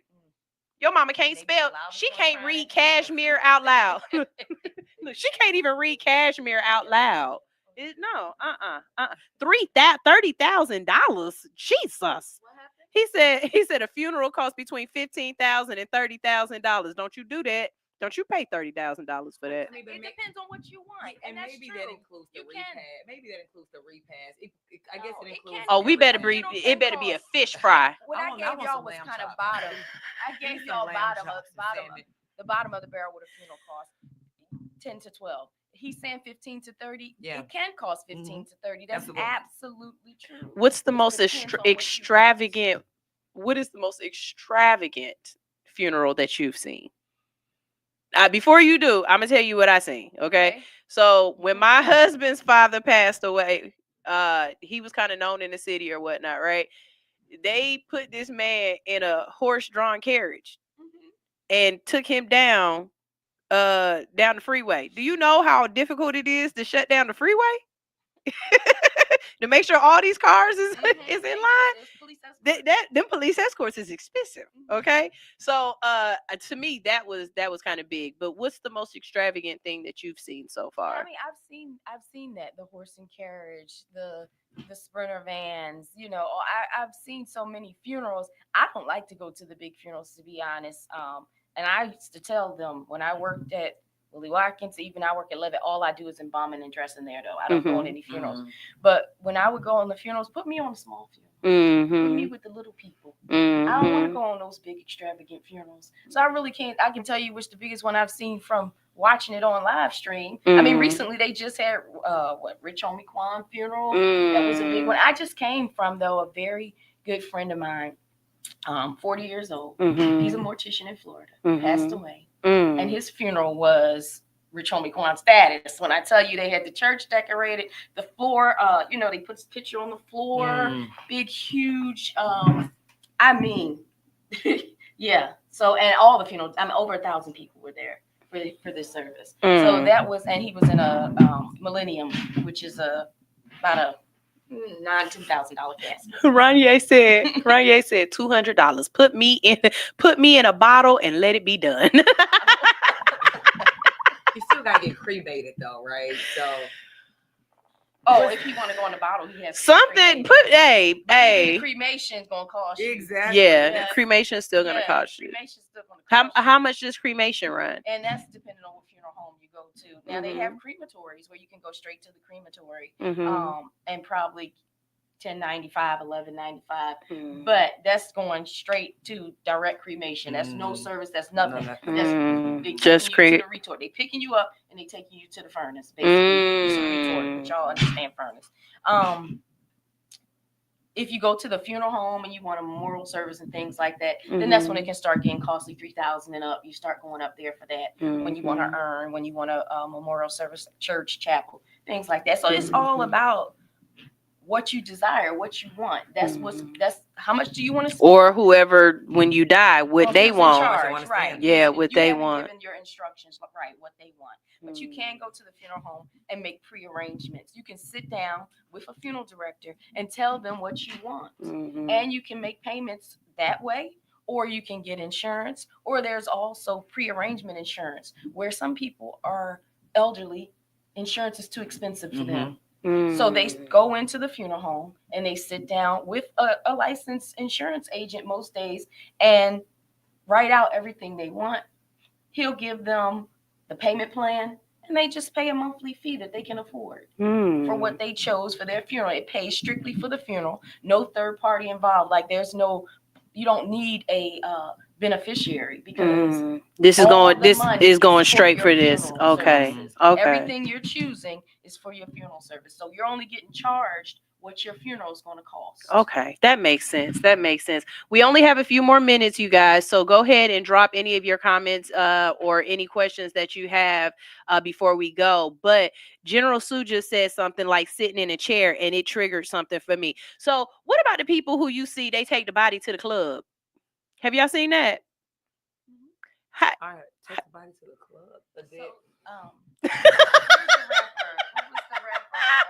They take the body to the club and they have a party with the body sitting there. But that stuff be out of the country. Now I've seen those on like Instagram and Facebook. Yeah. And they have the body sitting there. We can't do that in America. I have not seen them do that. Okay. I've seen them ride past it with the body in the hearse. Okay. Ride past. Okay. But not take it. But why though? I mean, it's one last party. We gonna turn up. We gonna turn up one last time. You know what I'm saying? Yeah. Some cultures take the body home, and lay the body out in the home for a day or two. Some cultures do that. You take the body to the house, set it up, and it's there. So it's culture, preference. It's just so many things that come into play in death care. It's just a lot. Okay. Before we go, we're going to give you guys a chance to just one more time tell everybody where they can follow you. I know it sounds really weird saying this, but if they want to work with you, if you want her to be the last person to touch on your body. This was a great show. I'm loving this. But yeah, just leave them with, again, your information, how they can network with you and contact you or whatnot. But also just any last words of wisdom and tips that you want to leave people with. I'll start. Well, I am Rachel St. Fleur. I have a Instagram, Facebook business page, but I'm the law office of Rachel St. Fleur. I'm located in Decatur, Georgia. I'm literally right across the street from the DeKalb County Courthouse, the DeKalb County Superior Courthouse. There's a Chick-fil-A on the corner. My office is right next door to that. Do not park at that Chick-fil-A. They will tow you. They will boot you. Do not park. If you park at that Chick-fil-A, go inside. I swear to God. And you can go, if you go around the parking lot, you'll see a small entrance to my office. So that's where I am. I do probate, I do family law, and I also do personal injury. I feel like I'm an easy person to find. And I'm a Georgia girl. But I did want to say this. This triggered. Before you pass away, again, don't forget about the bank account information. You do not have to give people access to your current bank account. You can just go in the bank, do a POD. It's a payable on death. They cannot, your family member or whoever you trust is going to have access to your money by the time your death certificate comes in. Usually that takes about 2 or 3 weeks sometimes for a death certificate. It can take up to that time. And what if you have an online bank account? Like I bank with Ameris, and so most of my stuff is online. I'm pretty sure you can call them. If they have a corporate, you can call them and say, hey, like I need a POD. Okay. Or can you please send me the paperwork? And I'm telling you all, I mean, that is going to do a service to your family. If you can get that done. And also, if you want somebody to have something now, give it to them now, transfer it now, because what we didn't have a chance to talk about is usually, and I know it's the shadiest thing, but when someone passes away, you'll see people coming from the woodworks and they'll try to, I'm not gonna say steal, but they'll take furniture. They'll take heirlooms. Yes. They'll take, so if you want somebody to have something, let them know, put it in writing, or just, or like for instance, a client I recently just had, she has 2 sons, and I think everybody, they all do well. We ended up putting the deed in all 3 names now. So they don't have to worry. But so when she passes away, the house automatically goes to her 2 sons, and so they skip the probate process altogether. So go ahead and if you have a quit claim deed, you can go ahead and give someone interest right now in your property. I mean, simply because if you want them to have it in the event that something were to happen to you. So go ahead and transfer it now if you can. Like if you, if it's a blanket that you haven't fooled up with, just give it to whomever, like just whatever your heirlooms are. And give people, don't wait. They don't wait. And I think that's the thing, because I mean, it's horrible when, you have those situations and you're like, I know mama wanted me to have that. Just go ahead and give it to them now if you can. Ronye said, nope, I want them to fight it out. The lesser one joins me in heaven. Let's go. Petty. It is some petty. You are just That's petty. Oh, go ahead, love. How about you? Me, I would say to people, like, go out there and get you some life insurance, please, because Facebook, what is it that they do on Facebook where they try to raise the money, that GoFundMe? That is not life insurance, and it's hard on your family. Do responsible things now to help your family, for things that's going to come up. We're all going to die. It's going to happen. It's evident. So if you can't do the life insurance, if you don't qualify health-wise, go to the funeral home, sit down with the funeral director, talk about pre-arrangements. Remember that word. You want to make pre-arrangements. You want to pre-plan for these services, especially if you have health problems and you know that you're sick. It's just so important. And it makes it so much easier on your family on the back end when you pre-plan. Also, you said something about, you asked me a question about me helping girls. And I didn't get out to say that I have, it's a small foundation. It's called Girls Are Morticians Too. And what I do for girls that are in mortuary school, I usually choose 1 or 2 girls a year, and I pay for their test because you have to take a national board exam. And so, my tag on Instagram is Girls Are Morticians Too. Let me make sure I got that right. Let me look it up, make sure. Because I pulled it up. Girls, GIRLSRAARE, Morticians Too, TOO. So Girls Are Morticians Too. That 2 is TOO at the end. You can DM me on there if you're in mortuary school, if you're interested and you want to just talk about it. If it's something you think you might want to do and you're not sure, you're welcome to send me a DM, and I, again, will talk to anybody. I will answer any questions you have. I'm always here to educate women, especially because it's a male-dominated business, and I get it that it's hard for us. Somebody gave me a chance. I appreciate that person who gave me a chance. So I feel like I need to pay it forward all the time. That's what's up. That's what's up. My brain is like, that would be a dope ass field trip. Yeah, right. I can't. She's a strong one. That's for sure. You definitely a strong one. Can I just say something? You doggone can. One thing about us, I guess I don't know what we are. We're not millennial. We're definitely not a millennial. No, like I don't like what it are. I think I'm right at the end of it. I don't know. I was born in 82. Yeah, but so I don't know. One thing that I will say is like no one really likes to talk about death. She ain't believe me just now.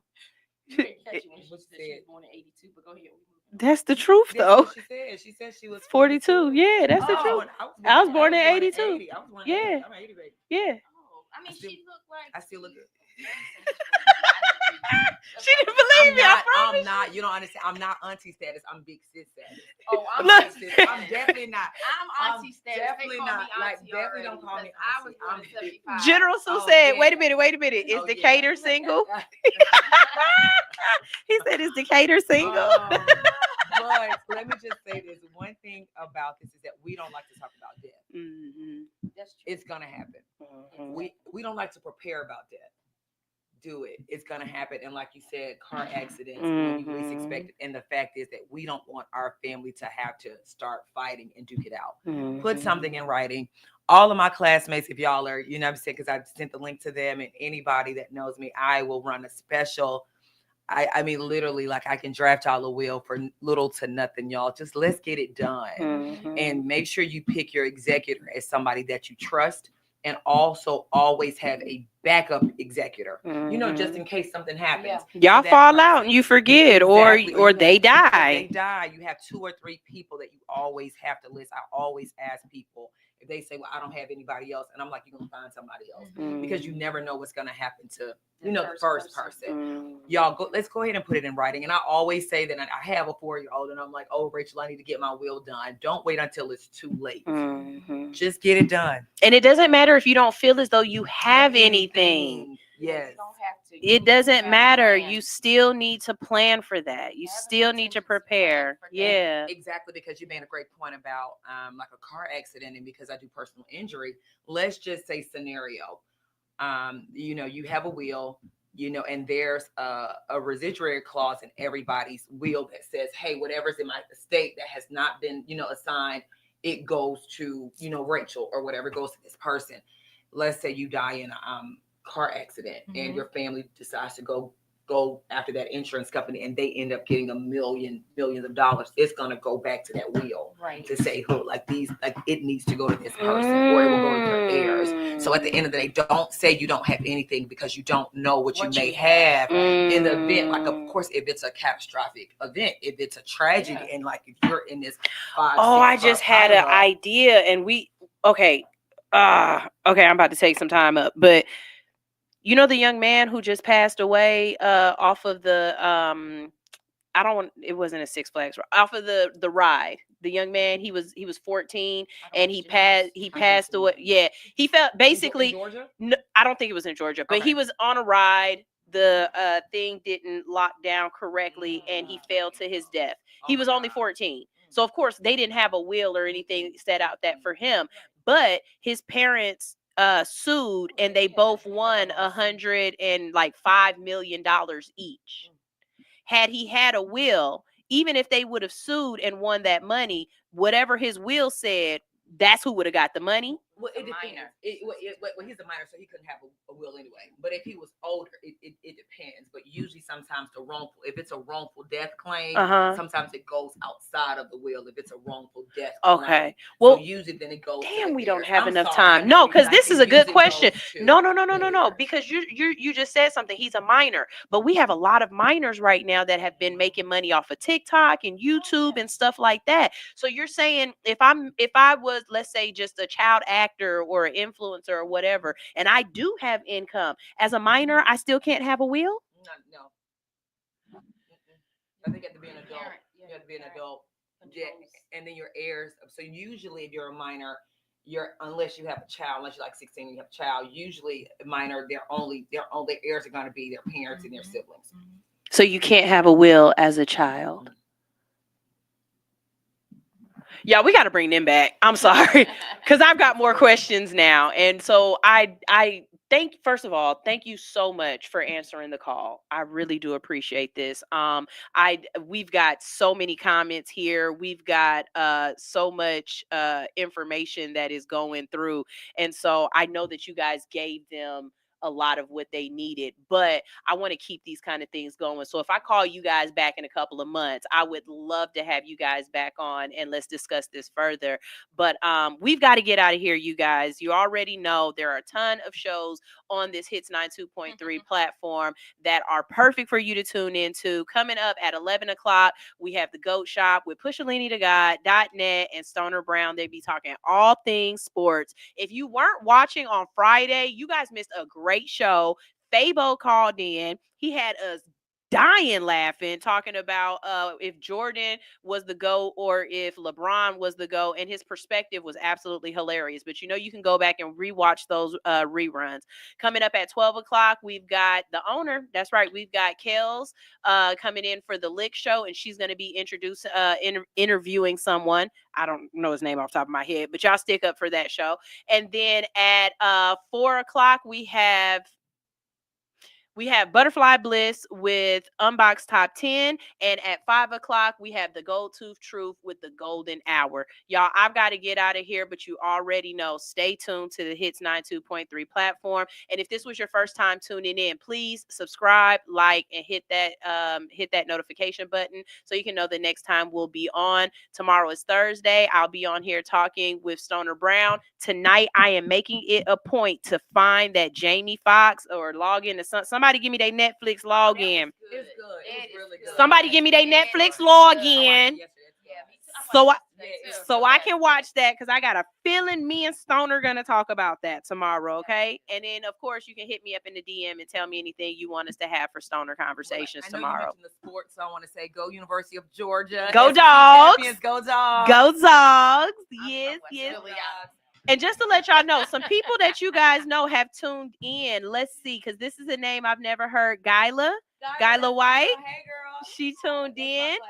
And then AA, she said, that's my sister. Her name on here is AA, but she said, that's my sister. Okay. I don't know who's her sister, but AA, that was somebody else who tuned in that I don't know that name. And I think that's and Wolves 45. Yes. Wolves 45 is here. Yes. And let me see if you got anybody else you need to say hi to. Hi, Jess Samaj. How you doing? JS Ames 79. I don't know. Okay. And Dwight Johnson. Yes, I think that's my classmate. What's up, Southwest Cab? All right. All right. So they came and they tuned in and they showed up and showed out for you. All right. So thank you guys so much. Oh, somebody said that's Anthony. Oh, hey, Anthony. Hey, Anthony. Somebody said that's Anthony. So hey, Anthony, how you doing? Hey, Anthony. What's up? Y'all, this is All Hustle No Fear. We got to go, but I'm going to leave you with some good music before we get out of here. This one right here is dedicated to King Improvement Solutions. Top of the AA, the AAC.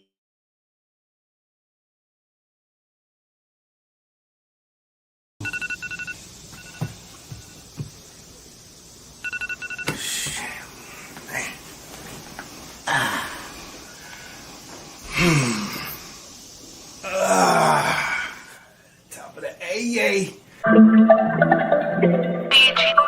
It's the top of the AA. It's the top of the AA. It's the top of the AA. I'm up in that this money. People think it's funny. We walk when I be running. I need it in a hurry. Let's shout that body curving. Her man looking worried. Don't wanna have to bury. Your tail tuck scurry. I don't want no problem. I'll be the one to solve them. Don't fight over no bitches. Too many in the world. She's never really yours.